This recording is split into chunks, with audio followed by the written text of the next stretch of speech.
بسم اللہ الرحمن الرحیم۔ السلام علیکم ورحمۃ اللہ وبرکاتہ۔ آج ہمارے لیے بہت اعزاز کی بات ہے کہ city of knowledge Islamic research institute میں عالم اسلام کی ایک ایسی شخصیت جو نہ صرف یہ کہ اسلام کی دعوت اور تبلیغ کے حوالے سے ایک معروف نام ہے، بلکہ بالخصوص انسانیت کی خدمت کے حوالے سے آپ کو پوری دنیا میں بلا تفریق رنگ و نسل آپ کو انسانی خدمت کے حوالے سے جانا اور پہچانا جاتا ہے۔ مسلم ہینڈز کے سربراہ ہیں اور ایک بہت پیاری اور خوبصورت شخصیت ہیں جناب حضرت قبلہ پیر سید لخت حسنین صاحب دامت برکاتہم العالیہ۔ السلام علیکم ورحمۃ اللہ وبرکاتہ۔ وعلیکم السلام ورحمۃ اللہ وبرکاتہ۔ شاہ صاحب، آپ کا بہت شکریہ، آج آپ ادارے میں تشریف لائے۔ پہلے میں چاہوں گا کہ آپ یہ بتائیں کہ آپ ادارے میں تشریف لائے ہیں، آپ کو کیسا لگا اور کیا آپ کا احساس ہے؟ ڈاکٹر صاحب، عرصے دراز سے آپ کا نام سنا تھا اور آپ کی خوشبو موجود ہے، خواہش تھی بہت بڑی کہ آپ کے ادارے میں حاضر ہوں، اور آ کر جو دیکھا اور جو سنا اس سے دل مطمئن ہوا۔ الحمدللہ۔ اور آپ کے سٹی آف نالج ایک خوبصورت جگہ، آپ کا کانفرنس ہال تو بن جاتے ہیں، اس کے استعمال کا مسئلہ ہوتا ہے۔ پھر جس کمیونٹی کو آپ ٹارگٹ کر رہے ہیں وہ پڑھی لکھی کمیونٹی ہے، ینگ جنریشن ہے بالخصوص، اور اس کی ضرورت ہے آج، اور سب سے بڑا چیلنج بھی وہی لوگ ہیں۔ تو میں سمجھتا ہوں کہ ڈاکٹر صاحب آپ نے ایک ایسے کام کا آغاز کیا، بلکہ میں سمجھتا ہوں کہ آپ نے وقت کی نبض پر ہاتھ رکھا، اور آپ سے ملنے کے بعد اور آپ کے ادارے کو دیکھنے کے بعد اور آپ کے پروگرام کو سننے کے بعد، کریکولم کو دیکھنے کے بعد، مجھے میں اطمینان دل سے جا رہا ہوں کہ کچھ ہمارے دوست ایسا کام کر رہے ہیں جو آج وقت کی ضرورت ہے۔ الحمدللہ شاہ صاحب، آپ کا بہت شکریہ، ہم آپ سے یقیناً سیکھتے ہیں اور سیکھتے رہیں گے۔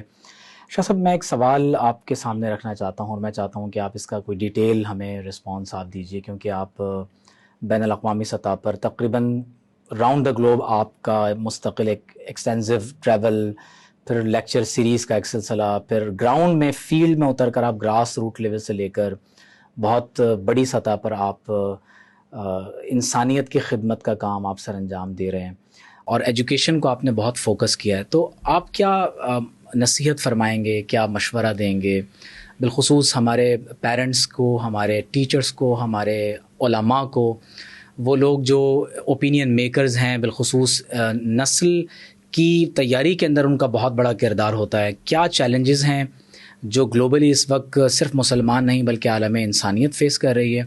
تو کس طرح سے ہم ان پرابلمس کو کنفرنٹ کر سکتے ہیں؟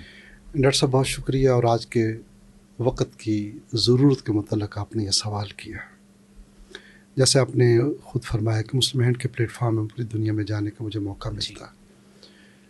جو ہم سفر کرتے جا رہے ہیں، چیزیں اپنے پردے کھول رہی ہیں، جہاں خوشیاں ملتی ہیں وہاں پریشانیاں بھی بہت زیادہ مل رہی ہیں۔ آج کے دور کا سب سے بڑا چیلنج ہماری ینگ جنریشن ہے، یہی ہمارا مستقبل ہے، جن کے لیے مائیں، والدین رات کے اندھیرے میں سحر خیزی کے اوپر بھی دعائیں کر رہی ہوتی ہیں، چونکہ والدین کی جو سرمایہ ہے وہ اولاد ہے، روپیہ پیسہ نہیں ہے۔ اولاد اگر نیک و صالح ہے تو والدین مطمئن ہے، اگر وہ دولت موجود ہو لیکن وہ صالح نہ ہو، وہی والدین پریشانی کے ساتھ رات کو سو بھی نہیں سکتے۔ تو اس لحاظ سے، اور یہ مسئلہ ایک گھر کا نہیں، پوری سوسائٹی کا بن چکا ہے، اس میں کوئی شک نہیں۔ اگر میں اور آپ یہ کہیں کہ میں آنے والے وقت کو تبدیل کر سکوں تو یہ پاسبل نہیں ہے۔ ہم نے آنے والے دور کے چیلنجز کو دیکھ کر اس میں سے اپنی اولادوں کو بچانا ہے، اصل کھیل یہ ہے، اور اس کا ہم نے حق ادا کرنا ہے۔ جب ہم دیکھتے ہیں کہ ایک وہ وقت تھا کہ جسٹ وی سی آر تھا، جی، پھر وہ وقت آیا، بلکہ اس سے پہلے صرف ٹی وی تھا، جی، پھر وی سی آر آ گیا، پھر موبائل سسٹم شروع ہوا، پھر سوشل میڈیا سٹارٹ ہو گیا، اب اور اے آئی آ چکا ہے۔ ایک انسان کو کسی حالت میں بھی آپ خود اپنے ہاتھوں سے بنا سکتے ہیں، بالکل، اور ایک انتہائی متقی اور پرہیزگار شخص کو بھی آپ بدنام کر سکتے ہیں۔ ایگزیکٹلی۔ یہ انسان کی اپنی شخصیت پر ہے، اگر اس کا کردار اچھا ہوگا تو کسی کی عزت کی حفاظت کرے گا، اگر وہ اچھے سوچ فکر کا مالک نہیں ہو سکتا تو کسی شخصیت کو بھی نقصان دے سکتا ہے۔ اس حد تک انسان کے اندر یہ طاقت، ہمارا بچہ اس سے متاثر ہو رہا ہے. بچہ متاثر کیوں نہ ہو جب مائیں اپنا کام کرنے کے لیے بچے کو روتے ہوئے چپ کروانے کے لیے اپنے موبائل اس کے ہاتھ میں دے دیں. بالکل. موبائل ایک دنیا ہے، موبائل ایک گیجٹ نہیں ہے چھوٹا سا ہمارے ہاتھ میں، نہیں یہ دنیا ہے. جو ہی آپ نے اس کو کھولنا ہے آپ نے دنیا میں داخل ہو جانا. ہم بھی اور آپ بھی بے شمار لوگ ایسے ہیں جو ہم موبائل کھولتے ورچوئل ورلڈ میں انسان داخل ہو جاتا ہے اور پتہ نہیں چلتا کہ کتنے گھنٹے گزر گئے. 15-20 منٹ، آدھا گھنٹہ تو مسئلہ ہی کوئی نہیں. اگر آدھا گھنٹہ ہم قرآن پڑھنے کی کوشش کریں تو دل نہیں لگے گا، کہیں گے آدھا گھنٹہ کا بہت وقت، تھک جاتے ہیں. لیکن موبائل کو پھر اتنے جو ان کے سبجیکٹ آ چکے ہیں، کوئی فیس بک ہے، پھر کوئی ٹویٹر ہے، کوئی سوشل میڈیا کے اپنے پلیٹ فارم بے شمار، ایک سے نکلتے ہیں دوسرے میں، اور ہم یہ سمجھتے ہیں کہ ہم انفارمیشن لے رہے ہیں دنیا میں کیا ہو رہا ہے، اور وہ اسی ہمارے انگیجمنٹ کو وہ بزنس میں یوز کر رہے ہیں. حتیٰ کہ آپ ایک سبجیکٹ کے اوپر گفتگو کرتے ہیں، وہ کون سی چیز ہے جو پیچھے بیٹھی ہوئی ہے، وہ اسی کے متعلقہ چیزیں آپ کے سامنے ایگزیکٹلی. بالکل. کہ کوئی آدمی شوگر کا مریض ہے، اس کو شوگر کا کوئی کلک ملتا ہے اور اس کے بعد شوگر کے اوپر نصیحتیں آنی شروع ہو جاتی ہیں، ڈاکٹر آنے شروع ہو جاتے ہیں، حکیم آنے شروع ہو جاتے ہیں. اسی طرح کوئی سے سبجیکٹوں پہ ہاتھ ہے. اس کا مطلب یہ ہے کہ آنے والے دور کے اندر کتاب سے ہم فارغ ہو چکے ہیں، اور ہم یہ کہتے تھے کہ کتاب ہمارا سب سے بیسٹ دوست ہے. نیچرلی جو کتاب ہے وہ لکھنے والا، اور سوشل میڈیا کے اندر جو اپنی چیزیں ڈال رہا ہے وہ اور کس مزاج کا ہے. ایک عالم دین اگر کتاب لکھ رہا ہے تو آپ کو نصیحت دے رہا ہے قرآن و سنت کے مطابق، اپنی زندگی کا ایکسپیرینس دے رہا ہے. لیکن اگر دوسرا شخص جو دنیا دار ہے، جو ایتھیسٹ ہے، جو سیکولرزم کا لمبردار ہے، وہ جب اپنی گفتگو کرے گا تو آپ کو وہ سیکولرزم اور خدا کے نہ ہونے پر دلیلیں دینے شروع کر دے گا. اب وہ بچہ جو اس کو دیکھے گا، اس کو سنے گا، نیچرل اس کے اوپر اثرات ہوں گے. اور کچھ نہ ہوا اگر کسی گھر کے اندر عالم لوگ بیٹھے ہوئے ہیں تو وہ بچہ اپنے والدین سے سوال کرے گا تو اس کو جواب دے دیں گے. میرے ساتھ بالکل ایسے ہوا ہے، میرے بچے بھی جوان ہوئے اور ان کے پاس کویسچن آتے تھے، ہم کھانے کے ٹیبل پر یا اپنے سٹنگ روم میں بیٹھتے تو مجھ سے سوال کرتے تھے. حتیٰ کہ سم ٹائم میں سوال کا جواب دے رہا ہوتا تو وہ گوگل میں داخل ہو چکے تھے، اور جو ہی وہ میرے سوال کا جواب ختم ہوتا کہتے ہیں ڈیڈ گوگل نے تو یہ لکھا، تو میں ان کو بتاتا ہوں. لیکن جس گھر کے اندر جواب دینے والا کوئی نہیں ہے. یس. حتیٰ کہ بعض نوجوانوں کو ہم نے دیکھا ہے خود کہتے ہیں کہ ہم مولوی صاحب کے پاس گئے تھے اور ان سے سوال کیا تو مولوی صاحب نے آ کے ناراضگی کا اظہار کیا اور سختی ہمارے اوپر کی. تو جب انہوں نے سختی کی اس کا مطلب ان کے پاس جواب ہی نہیں ہے. تو ہم کسی اور کے پاس چلے گئے، جنہوں نے جواب دیا ہم انہیں کے ہو گئے. اب سچویشن پہلے زمانے میں یہ تھا کہ یہ خاندان ہے، اس کا دادا یہ ہے، اس کا والد یہ ہے، کہ پردادا یہ ہے، اور اس مزاج کا ہوگا چونکہ والدین کے اور بزرگوں کے اثرات آتے ہیں. آج وہ بھی ختم ہوتا جا رہا ہے. آپ نے یہ دیکھ لیا کہ بعض ان پڑھ لوگ، جو وہ ان پڑھ شخص ہے جو قرآن کو نہیں جانتا، قرآن کو ترجمہ خود کرنے کی صلاحیت نہیں رکھتا، قرآن کی تفسیر خود کرنے کی صلاحیت نہیں رکھتا، وہ جب قرآن کو بیان آپ کے سامنے کرے گا نتیجہ کیا نکلے گا کہ وہ یقیناً عالم نہیں ہے. بالکل. مجھے یاد ہے کہ ہم جب دارالعلوم میں پڑھتے تھے تو ہم بھی اساتذہ کے سامنے سوالات ریز کرتے تھے.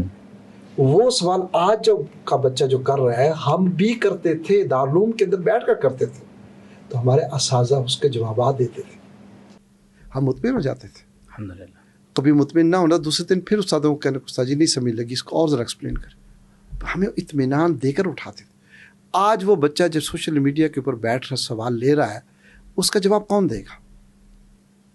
پھر وہ سوشل میڈیا کے مختلف مقررین کو سنے گا، اور جب وہاں پر جائے گا تو جس کا اس کو مزاج ملے گا اس کے ساتھ مل جائے گا. اس کے والد کو علم نہیں وہ کیا دیکھ رہا ہے اور کس کو سن رہا ہے، اور اگر دادا زندہ تو اس کو بھی علم نہیں ہے، اس کی ماں کو بھی علم نہیں ہے، اس ماں کو اپنی بیٹی کا بھی پتہ نہیں ہے وہ کہاں سے اثرات لے رہی ہے یا وہ لے رہا ہے. نیچرل جو اس کے مزاج کے قریب تر ہوگا اس کو ایکسیپٹ کر جائے گا. ایگزیکٹلی. اور آج کل ایک بڑا عجیب سا سلسلہ شروع ہوا ہے کہ اگر اپنی نوجوان نسل کو اپنے ساتھ ملانا ہو تو مولویوں کے اوپر، علماء کے اوپر اعتراض کرو. اور پھر اب وہ صرف یہ نہیں رہا کہ آج کے علماء کے اوپر جن کو تاریخ ثابت کر رہی ہے کہ وہ ہمارے محسن ہیں، سیدنا امام اعظم کی ذات مقدس کو تنقید کا نشانہ بنایا گیا, سیدنا معین الدین چشتی اجمیری کو تنقید کا نشانہ بنایا گیا, فلاں کسی کو چھوڑا نہیں گیا. تو جب آپ کے ہیروز جنہوں نے آپ کو دین دیا, دین سنبھالا جنہوں نے, وہ بھی آپ کی تنقید سے محفوظ نہ رہ سکے, تو پھر آپ کا ہیرو کون ہے؟ اگر دنیا میں ہر سبجیکٹ کے اندر اپنے ہیرو بناتے ہیں آپ, چاہے وہ کرکٹ ہو چاہے وہ فٹ بال ہو, حالانکہ فٹ بال پاکستان کی نیشنل گیم نہیں ہے, تو یہ انگلینڈ کی اور فرانس کی اور برازیل کی فٹ بال گیم, ان کے ہیروز کے یا ان کے کریکٹرز کے نام ہمارے بچوں کو آتے ہیں, اور گھروں کے اندر ان کی شرٹس لگائی ہوتی ہے, فوٹو لگائی ہوتی ہے. اگر دنیا داری کے اندر آپ ہیرو بنا رہے ہیں تو نیکی کے اندر بھی تو آپ کا ہیرو ہے نا کوئی. بالکل. اور جب آپ اسی کو مورد الزام لگا دیں کہ جو جھوٹے الزامات لگا کر, جو کہ اسے اپنی کتاب میں لکھے ہی نہیں, کسی نے کہا تھا, پھر یہ سوال اٹھایا جاتا ہے کہ جی آپ نے اگر کسی نے غلط کہا تھا تو آپ نے اس کی پرنٹنگ ختم کیوں نہیں کی؟ بالکل. میں نے کہا کہ بھائی اگر ناراض نہ ہو تو پبلشر لوگ ہو, میں نے کہا موسٹلی پبلشر عالم نہیں ہوتے. آپ چلے جائیں بالکل کسی بھی اردو بازار کی مارکیٹ کے اندر, وہ کیا سارے علماء ہیں؟ انہوں نے دیکھنا تھا مارکیٹ کیا ہے, اس کے مطابق آپ کتاب کو چھاپ دیتے ہیں, حتیٰ کہ اس کا ریویو بھی نہیں کرواتے. وہ جب کتاب مارکیٹ میں آ جاتی ہے تو اس کے اندر کچھ چیزیں غلط داخل ہوتی ہیں, اور کسی نے داخل کر دی, کسی کو کیا علم؟ بزرگ تو فوت ہوئے 1000 سال ہو چکے, کسی نے بارے میں لکھ دیا اور آج تمہیں اٹھا کر اس کو کہو کہ فلاں نے یہ لکھا تھا. یہ بچے کو ان کے قریب لے جاتی, چونکہ بچہ آج تنقیدی مزاج کا ہو چکا ہے. پرانے زمانے میں یہ تھا, ماں کہتی تھی بچے تمہارے بزرگوں نے یہ کہا, تو بچہ چپ ہو جاتا تھا. آج کا بچہ جو ہے وہ بزرگ کو بزرگ ماننے کو تیار ہی نہیں, کہتے نو, سوال اٹھاتے ہیں. سوال اٹھانے میں بھی کوئی حرج نہیں ہے, ہمیں کوئی پرابلم نہیں ہے, لیکن جو بدتمیزی کا انداز ہے جو سکھایا جا رہا ہے, بڑے انٹینشنلی سکھایا جا رہا ہے, اور اس کا نتیجہ کیا نکلے گا کہ آپ کی سوسائٹی ختم ہو جائے گی, آپ کی سوسائٹی تباہ برباد ہو جائے گی. چنانچہ یہ بہت بڑا ہمارے لیے چیلنج ہے. اگر ہم نے اپنی اولادوں کی سوچ کو نہ پڑھا اور ان کے جوابات ان کو نہ دیے اپنے گھر کے اندر, یا ایسے علماء کے پاس جو اس کو جوابات دے سکے. اب یہاں تک بہت بڑا اعتراض اٹھایا جاتا ہے, علماء کیا کر رہے ہیں؟ بھئی تم بھی تو عالم بنو. عالم کو صرف قرآن کا اور حدیث کا عالم ہی عالم ہوتا ہے. تم بھی یونیورسٹی میں گئے, آپ بھی جواب دو نا, اولاد تو تمہاری ہی ہے نا, آپ اپنی اولاد کو جواب کیوں نہیں دے رہے؟ بالکل. یہ بھی تو آپ سوچو نا, آپ نے اس سبجیکٹ کو انڈرسٹینڈ کیوں نہیں کرتے؟ تو فزکس پڑھ رہے ہو, کیمسٹری پڑھ رہے ہو, الجبرا پڑھ رہے ہو, جو بھی پڑھ رہے ہو, اور اس کے اوپر گہرائی کے اندر جانے کی کوشش کرو. تھوڑا سا اپنا ٹائم جو ہے دین کے اوپر دو, اس کو پڑھو تاکہ تمہاری اولاد بچ جائے. آج تم نیکی کی سرزمین پر ہو اور جو نیکی کر رہے ہو تو تمہارے بزرگوں نے تمہیں بتایا تھا نا. ویسے تو نہیں ہوا. انسان تو ایک بالکل ایک جب پیدا ہوتا ہے تو ایک خالی پیپر کی طرح ہوتا ہے, اس کے اوپر پھر تحریر لکھی جاتی ہے. تو آپ نے اس تحریر جو لکھنی ہے اپنی اولاد کے لیے کیا لکھی ہے؟ اعتراضات علماء کے اوپر, یہ غلط بات ہے. اولاد آپ کی, علماء کی نہیں ہے. ہاں علماء کے لیے بھی میری یہ گزارش ہے کہ ہم خطیب بنتے ہیں, ہم امام بنتے ہیں عوام کے لیے. عوام کے ذہن کو انڈرسٹینڈ کرنا ضروری ہے. یہ بہت بڑا گیپ ہے اور اس کو انڈرسٹینڈ کرنے کی ضرورت ہے کہ سامنے آپ کے جمعہ کے موقع پر خطیب اپنا ڈاکٹر بیٹھا ہوا ہے, وہ بزنس مین بیٹھا ہوا ہے, وہ سیاستدان بیٹھا ہوا ہے, وہ حکمران بھی ہو سکتا ہے. آپ نے لوگوں کے ذہن کے مطابق گفتگو کرنی ہے تو لوگوں نے آپ کو سننا ہے.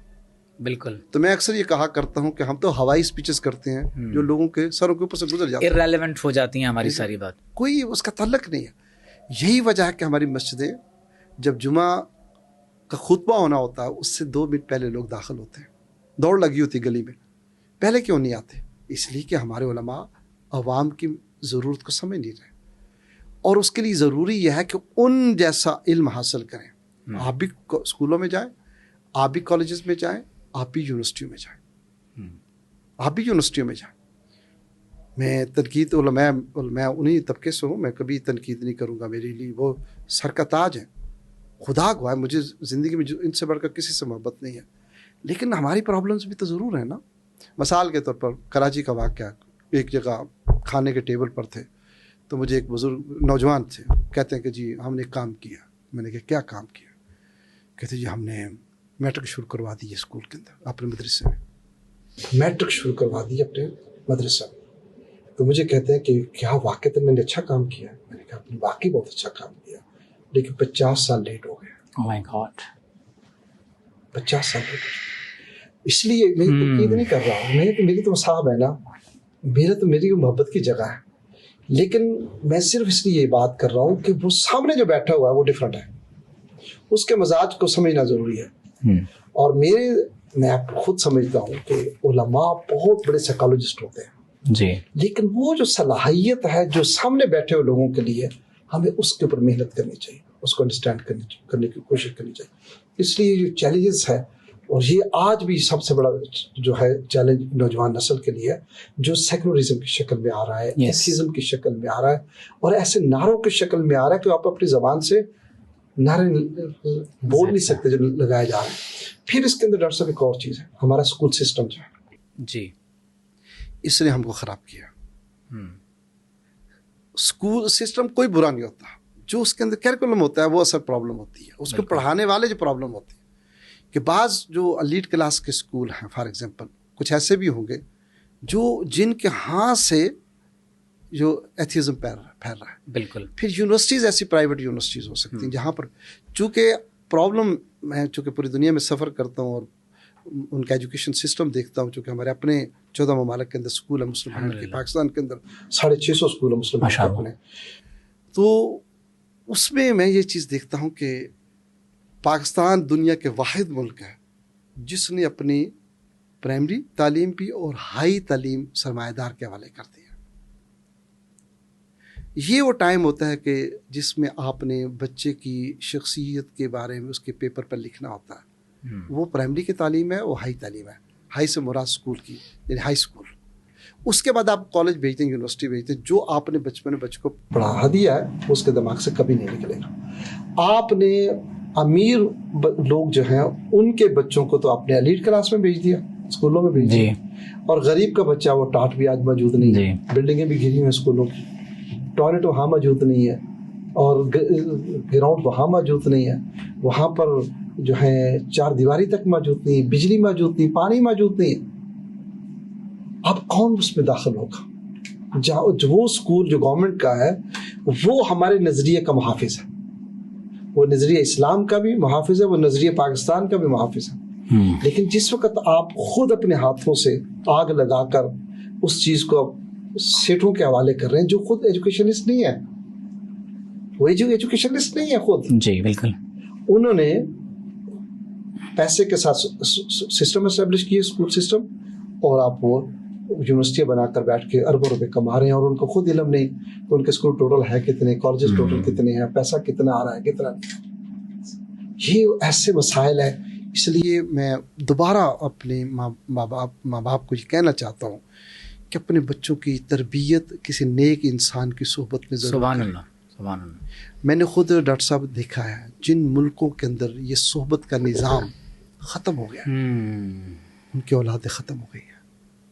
میں نے خود دیکھا وہ بزرگوں کے مزارات اور ان کے تکیے، ان کے زاویے ہسٹری کا نشان رہ گئے ہیں، وہاں بیٹھا کوئی شخص نہیں ہے. میں نے خود دیکھا، میں ملکوں کے نام نہیں لینا چاہتا، میں نے خود دیکھا وہاں پر بیٹھا کوئی شخص نہیں ہے. وہ بزرگ اپنی تاریخ میں بڑا نام تھا، وہ صرف اکیلا بیٹھا ہوا ہے قبر میں جو بھی ہے، لیکن اس کو وہاں پر تعلیم دینے والا کوئی نہیں رہا. اس لیے میں سمجھتا ہوں کہ we should go back to the basic. ہمیں اپنے اصل میں واپس جانا چاہیے، اور یہی ممکن ہے کہ اچھے نیک صالح علماء کو، بزرگوں کو تلاش کریں، چاہے وہ عالم دین نہ بھی ہو لیکن پازیٹیو انسان ہو جو آپ کے بچوں کی پازیٹیو تربیت کرے. میں آج بھی آپ کے سامنے کہتا ہوں کہ میں آج بھی سیکھنا پسند کرتا ہوں اس عمر میں جا کر کہ مجھے نیک کی صحبت ملے، صالح کی، چونکہ انسان کا کسی ٹائم پہ پھسلنا ممکن ہے. اس لیے انسان کو رب کے حضور دعا کرتی رہنی چاہیے کہ یا اللہ مجھے نیکوں کی صحبت عطا فرما. ڈاکٹر صاحب بہت شکریہ، چونکہ ٹاپک بہت لمبا ہے. اور شاہ صاحب آپ کا بہت شکریہ، آپ نے بہت مختصر وقت میں بہت جامع گفتگو فرمائی ہے، اور خاص طور پر آپ نے جن چیلنجز کی طرف ہماری نشاندہی کی ہے، میں سمجھتا ہوں کہ اس سے ہمیں بہت کچھ سیکھنے کو ملا ہے. اللہ تعالیٰ آپ کو سلامت رکھے اور آپ کا سفر بخیر رہے. آپ ہمیشہ دعاؤں میں یاد رکھیے گا. بہت شکریہ ڈاکٹر صاحب. اور شاہ صاحب آئندہ جب کبھی بھی آپ کراچی تشریف لائیں گے انشاءاللہ ہم کوئی لیکچر بھی آپ کا ضرور ارینج کریں گے. آپ کے پاس آنے پہ خوشی. Thank you very much. بہت شکریہ. السلام علیکم.